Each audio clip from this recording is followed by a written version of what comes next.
So we're here at Miller Motorsports Park for the We're a National event, and we're using this weekend to set up the bikes and get Melissa up to speed for the World Supersport event, which is coming up this coming weekend. So far it's been pretty successful. Got a lot of riding in. Unfortunately it was wet today, which wasn't ideal, but looks like there might be a chance of weather for next week, so if that's the case, then I think we'll be in really good shape. I know a lot of people opted not to go out and practice, but for me, you never know, like, if the race is going to happen, and take every opportunity that you have to practice.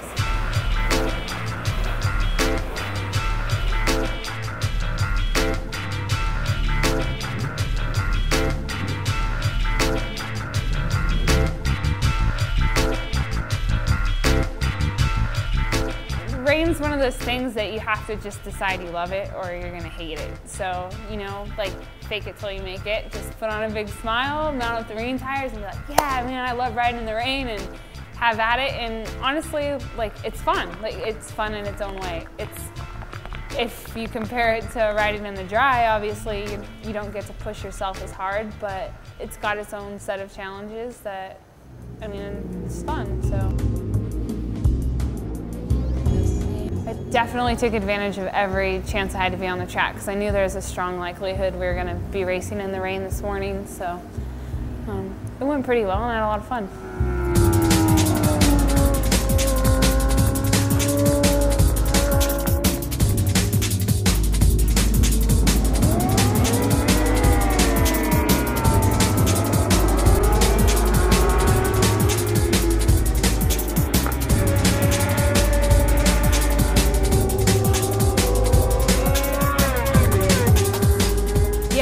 Actually, for my second race even, I went out on rain tires, and on my warm-up lap it was like, uh-oh, there's a dry line around the whole track. So you're actually aiming for puddles, like hoping the tires aren't going to come apart on you.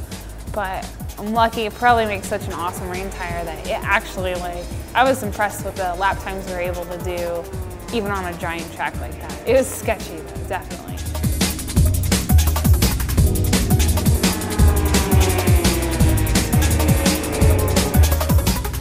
After that, it was just a mad rush to get the dry setup put back on the race. So you're changing everything about the bike and just getting it set up. And luckily we knew where we wanted to start this morning, assuming it was going to be dry. So we knew exactly where we wanted to be, and we were able to pick up right where we left off yesterday.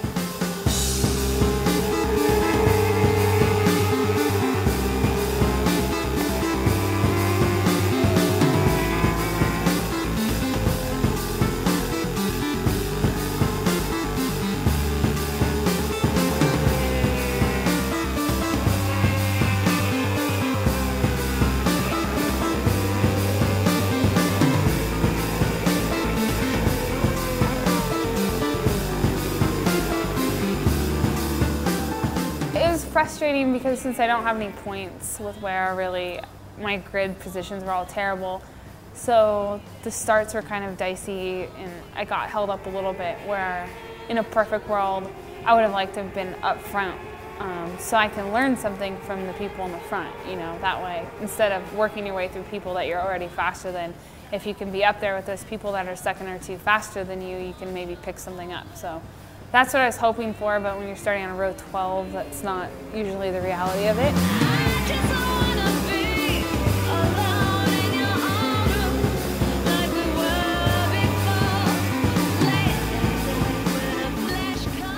I'm happy with how I raced, and at the end of the day, like, I know I'm in the right place going into next weekend. I know how to go faster. I've got some good ideas, things to work on, and I just think it's going to be like a long 4 days before I get to turn another wheel on the racetrack. A broken woman, and one more, a broken woman, and one more, a broken woman. We just did something with the Deseret News, and we're gonna do a local news station here in Salt Lake City, so that should be fun.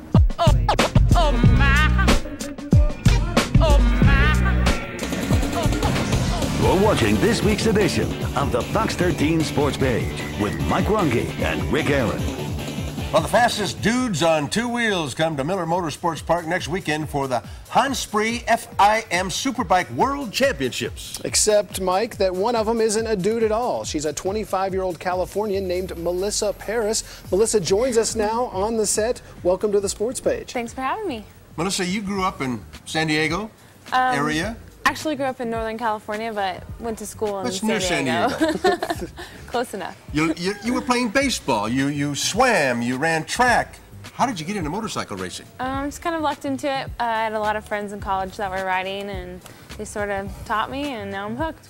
And you were telling me you are the only female competing in your circuit right now? There's a few others here and there, but not too many of us. How does that go over with the male riders? How do they feel about competing with and sometimes being smoked by a chick? They're actually mostly pretty cool about it. They all just seem to respect me, just another competitor out there on the track. You race in the super sport class? Tell us about that, and what kind of bikes are you riding? I ride a Yamaha R6, so it's a 600cc, which is what most of the super sport bikes are. And then the super bikes are all 1000cc. And we're watching some video of you racing right now. What kind of speeds are we talking about going into the turns and on the straightaways there? On the straightaways, you might see, depending on the racetrack, up to 170, 175 miles an hour. Wow. So what does it feel like? You guys have to get so low to lean into those turns, so you're just inches off the pavement at sometimes. Yeah. Going that fast, that close to the ground, what's that sensation like? It's awesome. It's the whole reason you do it. Honestly, like when you're leaned over that far, like you're using your knee as a gauge to see how close you are to the ground, and you get used to it pretty quickly.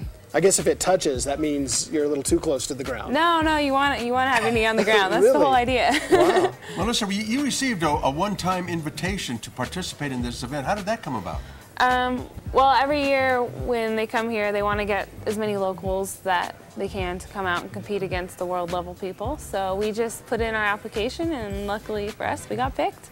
Now, if you watch the Indianapolis 500 today, every other commercial was Danica Patrick in some state of undress. What do you think about female athletes like Danica kind of using their looks to get attention? Well, I think Danica is a pretty good role model because she's really good looking, but she's also a fierce competitor. So it's not like she's just relying on her looks alone. So I think she's definitely someone that I aspire to be like. As a youngster, you were playing all these other sports. Did you ever, in your wildest imagination, have a thought about motorcycle racing? I had no clue this is where I'd be. I thought I'd be playing baseball till the end of time. So it's just kind of a weird turn of events, but I'm definitely happy that I found it. Now, the track out at Miller Motorsports Park, have you had much time to get out there and try it out? We hear really good things from riders about that track. Yeah, it's easily the best track in the country. It's so safe, so that lets the viewers get to see some of the best racing that you can. You can see most of the track from any place, so it's super fun. Yeah, I want to ask you, a lot of the local fans here haven't been out to Miller yet. What's the fan experience like going out to these races? I just have to say that as a fan, Miller has probably the best accommodations that you'll find at any racetrack.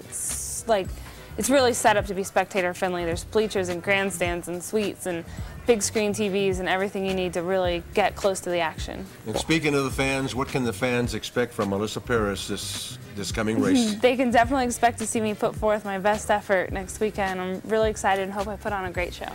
Well, the weekend actually gets underway on Thursday with the Bike Bash. That features a rider autograph session and an 8 o'clock concert by Hoobastank, one of Mike's favorite bands. That's at Energy Solutions Arena.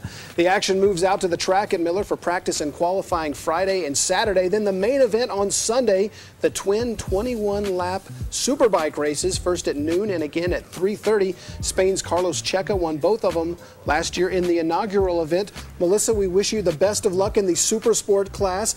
Be safe out there, awesome. And we'll be watching you. Thanks for having me. All right. Thanks, Melissa. Thanks.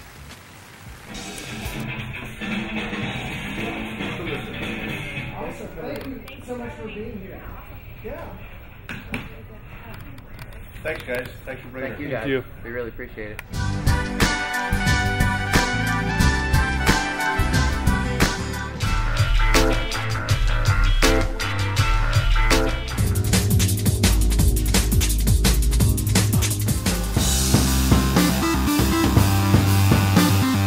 A broken woman.